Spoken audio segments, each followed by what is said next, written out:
ಜೈ ಭೀಮ್ ಅಖಿಲ ಭಾರತ ದಲಿತ ಕ್ರಿಯಾ ಸಮಿತಿಯ 10ನೇ ವರ್ಷದ ವಾರ್ಷಿಕೋತ್ಸವ ಮತ್ತು ಪೌರಕಾರ್ಮಿಕ, ಕಾರ್ಮಿಕ, ಕಟ್ಟಡ ಕಾರ್ಮಿಕರ ಸಮಿತಿ ಉದ್ಘಾಟನಾ ಸಮಾರಂಭ ನಗರದ ಲಿಡ್ಕರ್ ಭವನದಲ್ಲಿ ರಾಷ್ಟ್ರೀಯ ಅಧ್ಯಕ್ಷರಾದ ಬಿ.ಆರ್. ಮುನಿರಾಜ್ರವರ ಅಧ್ಯಕ್ಷತೆಯಲ್ಲಿ ಜರುಗಿತು. ಉದ್ಘಾಟನೆಯನ್ನು ಜಡಕ್ಷರಿ ಮುನಿ ಸ್ವಾಮೀಜಿಯವರ ದಿವ್ಯ ಸಾನ್ನಿಧ್ಯದಲ್ಲಿ ಮುಖಂಡರುಗಳಾದ ಮುತ್ತುರಾಜ್, ಸಂಘಟನೆಯ ರಾಜ್ಯಾಧ್ಯಕ್ಷರಾದ ಪಿಳ್ಳ ಆಂಜನಪ್ಪ ಸೇರಿದಂತೆ ಸಮಿತಿಯ ಪದಾಧಿಕಾರಿಗಳು ಕಾರ್ಯಕ್ರಮ ಯಶಸ್ವಿಗೊಳಿಸಿದರು.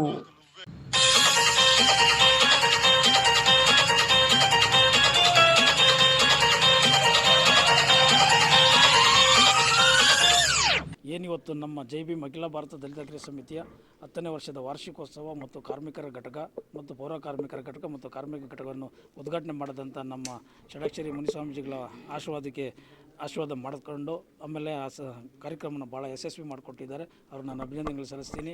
ಇವತ್ತು ನಮ್ಮ ಈ ಸಮಿತಿ ಪರವಾಗಿ ನಾನು ರಾಜ್ಯಾಧ್ಯಕ್ಷರಾಗಿ ನಾನು ಪಿಳ್ಳಂಜನಪ್ಪನ ಆಯ್ಕೆ ಮಾಡಿದ್ದೀವಿ. ನಂತರ ಕಾರ್ಮಿಕ ಘಟಕದಲ್ಲಿ ನಮ್ಮ ಶರವಣವ್ರನ್ನ ಆಯ್ಕೆ ಮಾಡಿದ್ದೀವಿ ಮತ್ತು ಇನ್ನೊಬ್ಬರನ್ನು ಜಯಣ್ಣವ್ರನ್ನ ಆಯ್ಕೆ ಮಾಡಿದ್ದೀವಿ. ಜೊತೆಗೆ ನಮ್ಮ ರಾಜಶೇಖರ್ ಸಾಹೇಬರು ಮತ್ತು ಲೋಕೇಶ್ ಅಣ್ಣವರು ಮತ್ತು ನಮ್ಮ ಮೇಡಮ್ ಅವರಾದಂಥ ಭಾಗ್ಯ ಮೇಡಮ್ಮು ಮತ್ತು ಎಲ್ಲ ಸಂಘ ಸಂಸ್ಥೆಗಳ ರಾಜ್ಯಾಧ್ಯಕ್ಷಗಳು ಬಂದು ಒಂದು ಆಶೀರ್ವಾದ ಮಾಡಿ ಹೋಗಿದ್ದಾರೆ. ಈ ಆಶೀರ್ವಾದ ಸದಾ ನನ್ನ ಮೇಲೆ ಇರಲಿ, ನನ್ನ ಹೋರಾಟಕ್ಕೆ ಇನ್ನೂ ನಿಮ್ಮ ಶಕ್ತಿ ತುಂಬಿಸಲಿ, ಇನ್ನು ನಿಮ್ಮ ಮಾಧ್ಯಮದವರು ಸಹ ನಮ್ಮ ವಿಚಾರನ ಪ್ರಚಾರ ಮಾಡಿ ಎಲ್ಲ ಯಶಸ್ವಿ ಆಗಲಿ ಅಂತಂತೇಳಿ ನನ್ನ ಭಗವಾನ್ ಬುದ್ಧನ ವಿಚಾರದಲ್ಲಿ ನಾನು ಆಶಿಸುತ್ತಾ, ಮತ್ತು ಇವತ್ತು ನಾವು ಬಾಬಾ ಸಾಹೇಬ್ ಅಂಬೇಡ್ಕರ್ ಅವರು ಬೌದ್ಧ ಧರ್ಮಕ್ಕೆ ಸೇರಿದ ದಿನ, ಇಂಥೋ ದಿನವೇ ನಾವು ಸಂಘಟನೆಯನ್ನು ಉದ್ಘಾಟನೆ ಮಾಡಿದ್ವಿ. ಇತಿಹಾಸದಲ್ಲಿ ಯಾವುದೇ ಸಂಘಟನೆ ಈ ಡೇಟಲ್ಲಿ ಮಾಡಿರಲಿಲ್ಲ.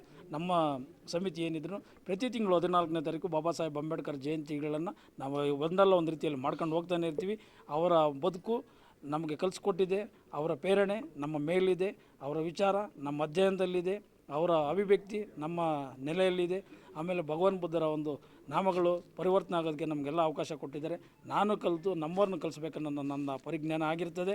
ನಾನು ಅದೇ ರೀತಿಯಲ್ಲಿ ನನ್ನ ಜನಗಳಿಗೆ, ನನ್ನ ಕಾರ್ಯಕರ್ತರಿಗೆ ಮತ್ತು ನನ್ನ ಬಂಧುಗಳಿಗೆ, ನಮ್ಮ ಗುರುಗಳಿಗೆ ಯಾವುದೇ ರೀತಿಯಲ್ಲಿ ನಾವು ಸುಳ್ಳು ಹೇಳಿದೆ ಮತ್ತು ನಿಜವನ್ನು ಹೇಳ್ತಾ ಇವತ್ತು ಪ್ರತಿಯೊಬ್ಬರು ಪ್ರಮಾಣ ಮಾಡಿದ ರೀತಿಯಲ್ಲಿ ನಾನು ಪ್ರಮಾಣ ಮಾಡಿ ನನ್ನ ಸಮಿತಿನ ಭಾಳ ಚೆನ್ನಾಗಿ ಬೆಳೆಸ್ಕೊಂಡು ಹೋಗ್ತೀನಿ ಅಂತ ಹೇಳ್ತಾ ನನ್ನ ಮಾತಿಗೆ ಅವಕಾಶ ಕೊಡೋಂಥ ಮೇಲೆ ಹೊಂದಿಸ್ತಾ ನನ್ನ ಮಾತನ್ನು ಮುಗಿಸ್ತಿದ್ದೀನಿ. ಜೈ ಭೀಮ್, ಜೈ ಭಾರತ್, ಜೈ ಅಂಬೇಡ್ಕರ್. ಸಂಘಟನೆಗೆ 10 ವರ್ಷ ಆಯಿತು.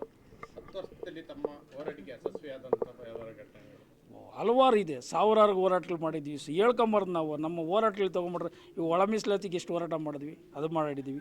ಆಮೇಲೆ ಒಂದು ಭೂಮಿ ವಿಚಾರಗಳಲ್ಲಿ ಹೋರಾಟ ಮಾಡಿದ್ದೀವಿ. ಆಮೇಲೆ ಯಾರ ಮೇಲೆ ದೌರ್ಜನ್ಯ ಮಾಡಿದ್ರೆ ಹೋರಾಟಗಳು ಮಾಡಿದ್ದೀವಿ. ಆಮೇಲೆ ಕಟ್ಟ ಸುಳ್ಳು ನಾಡಂಥವ್ರು ಎಂತೆಂಥವ್ರ ವಿರುದ್ಧ ಹೋರಾಟ ಮಾಡಿ ಜೈಲು ಕಳಿಸಿದ್ವಿ.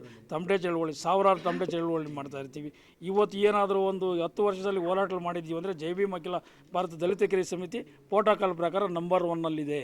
ಇವತ್ತು ಉಪ್ಪಾರಪೇಟೆ ಪೊಲೀಸ್ ಸ್ಟೇಷನಲ್ಲಿ ತೆಗೆದು ನೋಡಬೇಕು. ಪ್ರತಿಯೊಂದು ವಿಚಾರದಲ್ಲಿ ತಿಂಗಳಿಗೊಂದು 2-3 ನಮ್ಮದು ಹೋರಾಟ ಇದೆ. ಈ ವಿಚಾರಗಳನ್ನ ತಾವು ಮಾಧ್ಯಮದವರೇ ಸಾಕು ನಮ್ಮ ಸಾಕ್ಷಿಗಳು. ನೀವು ಎಷ್ಟು ಇದು ಮಾಡ್ತೀರಂದರೆ ಆಮೇಲೆ ಮಾಧ್ಯಮದವರು ಅಷ್ಟೇ ನಮ್ಮ ವಿಚಾರದಲ್ಲಿ ಇರುವಂಥ ಪ್ರೀತಿಗಳನ್ನ ಇಟ್ಕೊಂಡು ಯಶಸ್ವಿಯಾಗಿ ನೀವು ಪ್ರಚಾರ ಮಾಡ್ತಾಯಿದ್ರೆ ನಿಮ್ಮ ಪ್ರಚಾರನೇ ನನಗೆ ಒಂದು ಅಭಿವ್ಯಕ್ತಿ. ಯಾಕಂದರೆ ನೀವು ಪ್ರಚಾರ ಮಾಡಿಲ್ಲ ಅಂದರೆ ನಾನು ಎಷ್ಟು ಮಾಡ್ಕೊಂಡು ಇಲ್ಲೇ ಇರ್ತೀನಿ. ಯಾಕಂದರೆ ಏನೇ ಇದು ಮಾಡಿದ್ರೂ ಒಳ್ಳೆ ಕೆಲಸ ಮಾಡ್ತಾ ಇರೋದೊಂದು ಇನ್ಫಾರ್ಮೇಷನ್ ಟ್ರಾನ್ಸ್ಫಾರ್ಮೇಷನ್ ಅನ್ನೋರು ಮಾಡ್ತೀನಿ ಬಿಟ್ಟರೆ ಇನ್ನು ಬೇರೆ ನಾನು MLA ಆಗಬೇಕು, MP ಆಗಬೇಕು ಅನ್ನೋದು ನನ್ನದು ಅವಶ್ಯಕತೆ ಇಲ್ಲ. ನನ್ನ ಜನ ಬೆಳೆದು ನಾವು ಬೆಳಿಬೇಕು.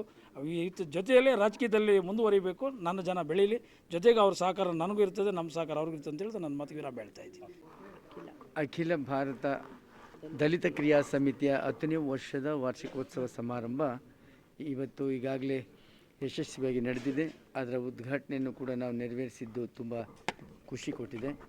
ಇಂಥ ಸಂಘಟನೆಗಳು ಸಮಾಜದ ಸ್ವಾಸ್ಥ್ಯವನ್ನು ಮೇಲಕ್ಕೆ ತಂದು ಸಮಾಜದಲ್ಲಿರುವ ನ್ಯೂನತೆಗಳನ್ನು ಸರಿಪಡಿಸಿ ಸಮಾಜದ ಅಭಿವೃದ್ಧಿಗೆ ಟೊಂಕ ಕಟ್ಟಿ ನಿಲ್ಲುವಂಥ ಗುರುತರ ಜವಾಬ್ದಾರಿ ಇವರ ಮೇಲಿದೆ. ಅಧ್ಯಕ್ಷರು ಕೂಡ ಮುನಿರಾಜ್ ಅವರು ಈ ಸಂಘಟನೆಯನ್ನು ಬಹಳಷ್ಟು ಸಮರ್ಪಕವಾಗಿ ಕೊಂಡೊಯ್ತಾ ಇದ್ದಾರೆ. ಇವತ್ತು 2 ರಾಜ್ಯ ಮಟ್ಟದ ಅಧ್ಯಕ್ಷರಿಗೆ ಪದವಿಯನ್ನು ಪ್ರದಾನ ಮಾಡಿ ಅವರಿಗೆ ಜವಾಬ್ದಾರಿಯನ್ನು ಕೊಟ್ಟು ಸಮಾಜದ ಅಭಿವೃದ್ಧಿಗೆ ಎಲ್ಲ ನೊಂದ ಸಮುದಾಯಗಳಿಗೆ ನ್ಯಾಯ ಕೊಡಿಸಲಿಕ್ಕೆ ನೀವು ಹೋರಾಟ ಮಾಡಬೇಕು ಅನ್ನುವಂಥ ವಿಚಾರವನ್ನು ಅವರಿಗೆ ತಿಳಿಸಿ ಅವರಿಗೆ ಅಧಿಕಾರವನ್ನು ಕೊಟ್ಟಿದ್ದಾರೆ. ನೂತನ ಅಧ್ಯಕ್ಷರು ಸಹ ಇದನ್ನು ಮನಗಂಡು ಸಮಾಜದ ಸ್ವಾಸ್ಥ್ಯ ಕಾಪಾಡೋದ್ರೊಂದಿಗೆ ಸಮಾಜದ ಅಭಿವೃದ್ಧಿಗೆ ಇದು ನಿಲ್ಲಬೇಕು ಅನ್ನುವಂಥದ್ದು ಎಲ್ಲ ಸಂಘಟನೆಗಳಿಗಿಂತ ಒಂದು ವಿಶೇಷವಾದ ಸಂಘಟನೆ ಇದಾಗಲಿ ಅನ್ನುವಂಥದ್ದು ನಮ್ಮ ಹಾರೈಕೆ. ಜೊತೆಗೆ ಯಾವಾಗ ತಳ ಸಮುದಾಯಗಳಿಗೆ, ಎಲ್ಲ ವರ್ಗದ ನೊಂದವರಿಗೆ, ನಿಜವಾಗಿ ನೊಂದವರಿಗೆ ಅಂಥವ್ರಿಗೆ ನ್ಯಾಯ ಕೊಡಿಸಲಿಕ್ಕೆ ಸಂಘಟನೆಗಳು ಜಾತಿಯ ಮುಖವನ್ನು ನೋಡಬಾರ್ದು. ಜಾತಿಗೆ ಇದ್ದಂಥ ಸಂಘಟನೆಗಳು ಪ್ರಥಮ ಆದ್ಯತೆಯನ್ನು ನೊಂದ ಜಾತಿಯವರಿಗೆ ಕೊಟ್ಟು ಆನಂತರ ಇತರೆ ಜಾತಿಯವರನ್ನು ಕೂಡ ಪ್ರೀತಿ ಮಾಡುತ್ತಲೇ ಅವ್ರಿಗೂ ಕೂಡ ನ್ಯಾಯವನ್ನು ಕೊಟ್ಟಾಗ ಏನಾಗುತ್ತೆ, ಈ ಸಂಘಟನೆ ಜಾತಿ ಮೀರಿದ ಸಂಘಟನೆ ಅನ್ನುವಂಥ ಹೆಸರು ಬರ್ತದೆ. ಅಂಥ ದಾರಿಯಲ್ಲಿ ಈ ಸಂಘಟನೆ ಹೋಗಲಿ ಅನ್ನೋದು ನಮ್ಮ ಹಾರೈಕೆ.